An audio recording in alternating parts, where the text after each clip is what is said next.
Praise the Lord. Greetings to you all in the name of our Lord and Savior Jesus Christ. Today's Bible verse, 1 Corinthians chapter 1 verse 27.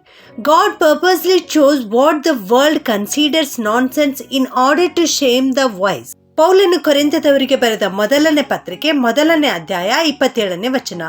ದೇವರು ಜ್ಞಾನಿಗಳನ್ನು ನಾಚಿಕೆ ಪಡಿಸುವುದಕ್ಕಾಗಿ ಈ ಲೋಕದ ಬುದ್ಧಿಹೀನರನ್ನು ಆರಿಸಿಕೊಂಡಿದ್ದಾನೆ. ಹೌದು, ನಮ್ಮ ದೇವರು ಈ ಲೋಕದಲ್ಲಿ ಯಾರು ಅಜ್ಞಾನಿಗಳಾಗಿದ್ದಾರೋ ಅಂಥವರನ್ನ ತನ್ನ ಸೇವೆಗೆಂದು ಆರಿಸಿಕೊಂಡಿದ್ದಾನೆ. ಕರ್ತನು ಮೋಶೆಯನ್ನ ಆರಿಸಿಕೊಂಡಾಗ ಮೋಶೆ ತನ್ನ ಸ್ಥಿತಿಯನ್ನ ದೇವರಿಗೆ ವಿವರಿಸಿ ಹೇಳುತ್ತಾನೆ. ನಾನು ಮಾತು ಬಲ್ಲವನಲ್ಲ, ನಾನು ತೊದಲು ನುಡಿಯವನು ಎಂಬುದಾಗಿ ಹೇಳುತ್ತಾನೆ ಎಂಬುದಾಗಿ ನಾವು ವಿಮೋಚನೆ ಕಾಂಡ 4ನೇ ಅಧ್ಯಾಯ 10ನೇ ವಚನದಲ್ಲಿ ನಾವು ನೋಡುತ್ತೇವೆ. ಆದರೆ ಮೋಶೆಯನ್ನು ಕರ್ತನು ನೋಡಿ ಅವನನ್ನ ಆರಿಸಿಕೊಂಡು ಅವನ ಮೂಲಕವಾಗಿ ಇಸ್ರಾಯೇಲರನ್ನ 40 ವರ್ಷಗಳು ಪರಿಪಾಲಿಸಿದನು.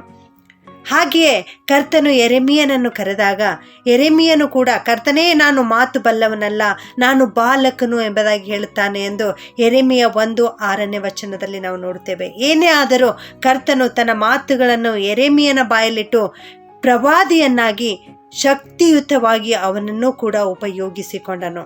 ಕರ್ತನು ಪೇತ್ರನನ್ನು ಕರೆದಾಗ ಪೇತ್ರನು ಮೀನು ಹಿಡಿಯುತ್ತಾ ಇದ್ದನು. ಅವನು, ದೇವರೇ ನಾನು ಪಾಪಿಯಾದ ಮನುಷ್ಯನು, ನನ್ನನ್ನು ಬಿಟ್ಟು ಹೋಗು ಎಂಬುದಾಗಿ ದೇವರಲ್ಲಿ ಕೇಳಿಕೊಳ್ಳುತ್ತಾನೆ. ಆದರೆ ಕರ್ತನಾದರೂ ಪೇತ್ರನನ್ನು ತನ್ನ ಶಿಷ್ಯನನ್ನಾಗಿ ಮಾಡಿ ಆತ್ಮೀಯ ವರಗಳನ್ನು ಕೊಟ್ಟು ದೊಡ್ಡ ಅಪೋಸ್ತಲನನ್ನಾಗಿ ಮಾಡಿದನು. ನನ್ನ ಪ್ರಿಯ ದೇವ ಮಕ್ಕಳೇ, ದೇವರಿಂದ ಆರಿಸಿಕೊಳ್ಳಲ್ಪಟ್ಟಂತ ಈ ದೇವ ಜನರ ಶರೀರದಲ್ಲಿ ಬಲಹೀನತೆಗಳಿದ್ದ ಹಾಗೆ ನಿಮ್ಮ ಜೀವಿತದಲ್ಲಿಯೂ ಇರಬಹುದು. ನೀವು ಅಜ್ಞಾನಿಗಳಾಗಿರಬಹುದು. ಆತ್ಮೀಕ ಜೀವಿತದಲ್ಲಿ ಮುಂದುವರಿಯದ ಹಾಗೆ ನಿಮ್ಮ ಜೀವಿತದಲ್ಲಿ ಹಲವು ಅಡ್ಡಿಗಳಿರಬಹುದು. ಆದರೆ ಸೋತು ಹೋಗದಿರಿ.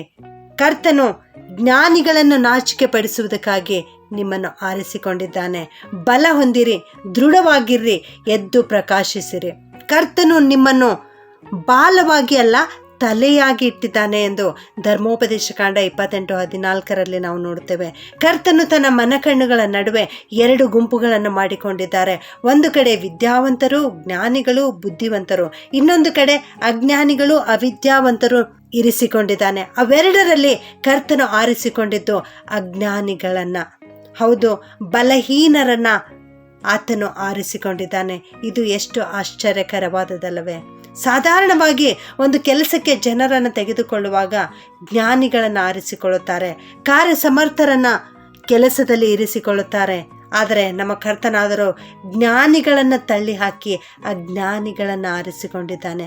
ಅಜ್ಞಾನಿಗಳು ಸತ್ಯವೇದದ ವಾಕ್ಯಗಳನ್ನು ಸಂಶಯ ಪಡುವುದಿಲ್ಲ, ಇದ್ದ ಹಾಗೆಯೇ ಅಂಗೀಕರಿಸಿಕೊಳ್ಳುತ್ತಾರೆ, ನಿಷ್ಕಪಟಿಗಳಾಗಿರುತ್ತಾರೆ, ಪ್ರೀತಿಯಿಂದ ಕರ್ತನ ಮಕ್ಕಳಿಗೆ ವಿಧೇಯರಾಗುತ್ತಾರೆ. ಆದರೆ ಯಾರು ಅಧಿಕವಾಗಿ ಓದಿರುತ್ತಾರೋ, ಯಾರು ಜ್ಞಾನಿಗಳಾಗಿರುತ್ತಾರೋ ಅವರು ಮರು ಪ್ರಶ್ನೆಗಳನ್ನು ಹಾಕುತ್ತಾರೆ.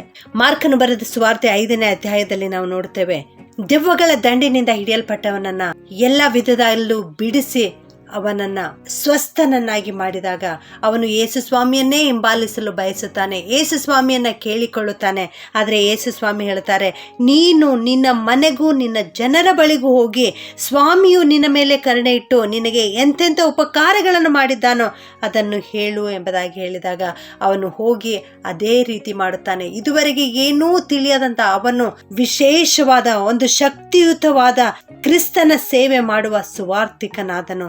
ಹೌದು ನನ್ನ ಪ್ರಿಯ ದೇವಜನರೇ, ಅಂದು ಮೋಶೆಯನ್ನು, ಯೆರೆಮೀಯನನ್ನು, ಪೇತ್ರನನ್ನು, ದೆವ್ವಗಳ ದಂಡಿನಿಂದ ಹಿಡಿಯಲ್ಪಟ್ಟವನನ್ನು ಆರಿಸಿಕೊಂಡು ಉಪಯೋಗಿಸಿಕೊಂಡಂಥ ಯೇಸು ಸ್ವಾಮಿ ಇವತ್ತು ನಿನ್ನನ್ನೂ ಕೂಡ ತನ್ನ ಸೇವೆಗೆಂದು ಕರೆದಿದ್ದಾರೆ, ನಿನ್ನನ್ನು ಆರಿಸಿಕೊಂಡಿದ್ದಾರೆ. ಯೇಸು ಕ್ರಿಸ್ತನ ಹತ್ತಿರ ಬರುವಿಯಾ? ನೀನು ಆತನಿಗೆ ವಿಧೇಯನಾಗುವಿಯಾ? ನಿನ್ನ ಜೀವಿತವನ್ನು ಕರ್ತನಿಗೆ ಒಪ್ಪಿಸಿಕೊಡುವಿಯಾ? ಇಂದೇ ಕರ್ತನ ಬಳಿ ಬಾ, ಪ್ರಾರ್ಥನೆ ಮಾಡು, ಸತ್ಯವೇದದ ವಾಕ್ಯಗಳನ್ನು ಓದು, ಧ್ಯಾನಿಸು, ಸುವಾರ್ತೆಯನ್ನು ಸಾರುವವನಾಗು. ಖಂಡಿತವಾಗಿಯೂ ದೇವರು ನಿನ್ನನ್ನು ಅದ್ಭುತವಾಗಿ ಉಪಯೋಗಿಸಿಕೊಳ್ಳುತ್ತಾರೆ. ಪ್ರಾರ್ಥನೆ ಮಾಡಿಕೊಳ್ಳೋಣ. ಭೂಪರಲೋಕಗಳ ಒಡೆಯನಾಗಿರುವಂಥ ನಮ್ಮ ಪ್ರೀತಿಯ ಪರಲೋಕದ ತಂದೆಯಾದ ದೇವರೇ, ನಿನಗೆ ಸ್ತೋತ್ರ ಉಂಟಾಗಲಿ. ಕರ್ತನೆ, ಈ ಲೋಕದ ಜ್ಞಾನಿಗಳನ್ನು ಬಿಟ್ಟು ಅಜ್ಞಾನಿಗಳನ್ನು ನೀನು ಆರಿಸಿಕೊಂಡಿದ್ದಿ ದೇವರೇ, ಅದಕ್ಕಾಗಿ ಸ್ತೋತ್ರ. ನಮ್ಮನ್ನು ನಿಮ್ಮ ಸೇವೆಗೆಂದು ಆರಿಸಿಕೊಂಡಿದ್ದೀರಿ ತಂದೆಯೇ, ನಿನಗೆ ಸ್ತೋತ್ರಪ್ಪ. ಅದ್ಭುತವಾದ ರೀತಿಯಲ್ಲಿ ಉಪಯೋಗಿಸಿಕೊ ಕರ್ತನೆ. ನಿಮ್ಮ ವಾಕ್ಯವನ್ನು ಸಾರುವಂತಹ ಜ್ಞಾನವನ್ನು ಕೊಡು, ಪರಿಶುದ್ಧಾತ್ಮನಿಂದ ತುಂಬಿಸು ಕರ್ತನೆ. ಈ ವಾಕ್ಯ ಕೇಳಿಸಿಕೊಳ್ಳುತ್ತಿರುವ ಪ್ರತಿಯೊಬ್ಬೊಬ್ಬರನ್ನು ಆಶೀರ್ವಾದ ಮಾಡು ಕರ್ತನೆ. ಅವರೆಲ್ಲರೂ ತಮ್ಮಲ್ಲಿರುವ ಕೊರತೆಗಳನ್ನು ನೆನೆಸಿ ತಾವು ಅಜ್ಞಾನಿಗಳು, ಬುದ್ಧಿಹೀನರು ಎಂಬುದಾಗಿ ನೆನೆಸಿ ಕೊರಗುತ್ತಾ ಇದ್ದಾರೆ ದೇವ.